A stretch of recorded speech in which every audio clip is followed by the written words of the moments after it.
Na okrogli mizi, katero je sklical Leo Kremžar, ni zadevala samo problematike lakirnice Magne ter širitve mariborskega letališča, ampak so prisotni opozarjali na večje težave.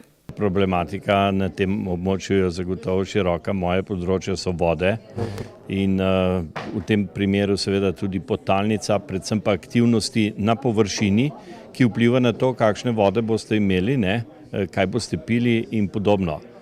Po besedah Tomana se pri teh težavah povezuje več panog. Se povezuje kmetijstvo, Magna, se povezuje letališče, torej vse tisto, kar imamo na površini, boste slej ko prej dobili tudi v vode. In ena od osnovnih težav je ta, da pravzaprav pri nas večinoma politike deluje tako, da vas seznani s problemom, ko se že pojavi, ne pa pred tem.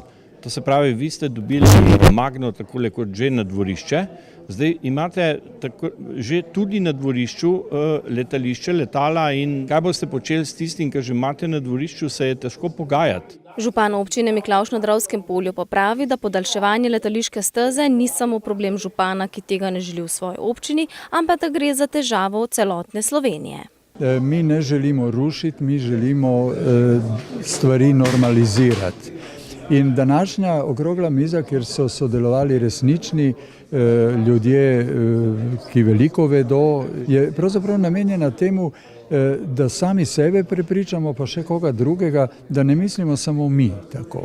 In da ni samo problem to nekega župana neke občine in neke občine samo. Da je to problem, če hočete, cele države, cele te regije predvsem. In da ne moremo čakati, da se bo nekaj dogajalo, pa bomo potem reagirali. Potem je prepozno. Poudarja pa še: mi imamo letališče, če govorimo o letališču, ki ima kapaciteto potniškega prometa dovoljeno do 600 000 potnikov, zdaj jih imajo menda 14 000. Torej prostora za to, da normalizirajo letališče, da je uporabno, da se razvija turizem, da je regionalno pomembno letališče in tako naprej, je ogromno. Zakaj je treba skrajnost narediti, da bo mariborsko letališče postalo vhodna postaja za nek tovorni promet, predvsem je tega mene strah, ki ga nihče drug noče. Zakaj ga pa nočejo drugi? Zato, ker je obremenjujoč.